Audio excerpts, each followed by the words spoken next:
Right, అటు తెలంగాణకు సంబంధించినటువంటి వివరాలు తీసుకుందాము.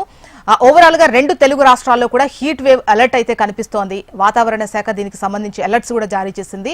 వచ్చేటువంటి ఈ 2-3 రోజులు కూడా ఏపీలో అధిక ఉష్ణోగ్రతలు నమోదవుతాయి అని చెప్పేసి హెచ్చరించారు. కోస్తాంధ్ర జిల్లాల్లో 3 రోజుల పాటు ఎండ తీవ్రత మరింత పెరిగే ఛాన్సెస్ ఉన్నాయి. పలు జిల్లాల్లో 42 నుంచి 40 డిగ్రీల వరకు ఉష్ణోగ్రతలు నమోదయ్యేటువంటి ఛాన్సెస్ కనిపిస్తున్నాయి. ఉత్తరాంధ్ర, ఉభయ గోదావరి, కృష్ణా, ఎన్టీఆర్ జిల్లాల్లో వడగాల్పులు వీస్తాయని తెలిపింది. ఇక తెలంగాణ విషయానికి వచ్చినట్టయితే అధిక ఉష్ణోగ్రతలు నమోదు కాబోతున్నాయి. తెలంగాణలో రానున్న 4 రోజుల పాటు ఎండలు పెరిగే అవకాశం ఉంది అని చెప్పేసి వాతావరణ శాఖ చెబుతోంది. ఉత్తర తెలంగాణకు ఇవాళ రెడ్ అలర్ట్ జారీ చేశారు. 47 డిగ్రీల ఉష్ణోగ్రత నమోదయ్యే ఛాన్సెస్ ఉన్నట్టు తెలుస్తోంది.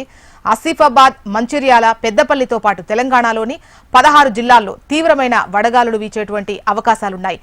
ఎండలు తీవ్ర రూపం దాల్చడంతో ప్రజలు అప్రమత్తంగా ఉండాలని చెప్పేసి వాతావరణ శాఖ అధికారులు చెబుతున్నారు. అత్యవసరమైతే తప్ప మధ్యాహ్నం సమయంలో బయటకు రావద్దు అని సూచిస్తున్నారు. ముఖ్యంగా చిన్నపిల్లలు, వృద్ధులు, గర్భిణీలు ప్రత్యేక జాగ్రత్తలు తీసుకోవాలంటున్నారు.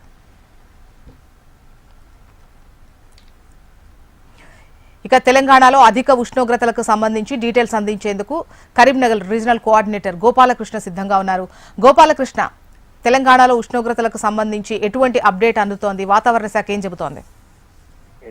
మరొక 4-5 రోజుల పాటు తీవ్రమైనటువంటి వడకాడుపులు, అలాగే ఇప్పటివరకు నమోదవుతున్నటువంటి ఉష్ణోగ్రతల్లో మరింత పెరిగేటువంటి అవకాశం ఉందని వాతావరణ శాఖ సూచిస్తోంది. ఈ క్రమంలో ఇప్పటికే నిన్నటి నుంచి దాదాపు పూర్తిగా తీవ్రమైనటువంటి వేడి గాలులు తెలంగాణ అంతా కూడా వీస్తున్నటువంటి సందర్భం కనిపిస్తోంది. మరోవైపు 4-5 రోజుల పాటు ఈ తీవ్రత మరింత పెరుగుతుంది. అలాగే రెగ్యులర్ గా ఇప్పుడు ఉన్నటువంటి 45-47 డిగ్రీల ఉష్ణోగ్రతకి మరింత పెరిగేటువంటి అవకాశం ఉంది అని చెప్తున్నారు. రోహిణి కార్త కంటే ముందే ఇంత పెద్ద స్థాయిలో ఎండలు కొడుతూ ఉండడం, తీవ్రమైన ఉక్కపోతతో జనం అల్లాడిపోతూ ఉన్నారు. మరోవైపు ఎండ తీవ్రతకి వడదెబ్బతో తీవ్రమైనటువంటి అనారోగ్య పాలయ్యే అవకాశం ఉంది, అలాగే ప్రాణాలు పోయే ప్రమాదం ఉందని వాతావరణ శాఖ ఇటు వైద్యులుగా సూచిస్తా ఉన్నారు. ఈ క్రమంలో తగిన జాగ్రత్తలు తీసుకోవాలి, ముఖ్యంగా నీళ్లు ఎక్కువగా తీసుకోవాలని చెప్పి వైద్యులు సూచిస్తూ ఉన్నారు. మరోవైపు మధ్యాహ్నం పూట 11 నుంచి 4 గంటల మధ్య ఎట్టి పరిస్థితుల్లో అవసరం ఉంటే తప్ప బయటికి రావద్దు, వడగాలు వీల్చేటువంటి ప్రాంతాలు ఓపెన్ ఏరియాలో ఉండొద్దు అనే విషయాన్ని వాతావరణ శాఖ గారి వైద్యులుగా సూచిస్తూ ఉన్నారు.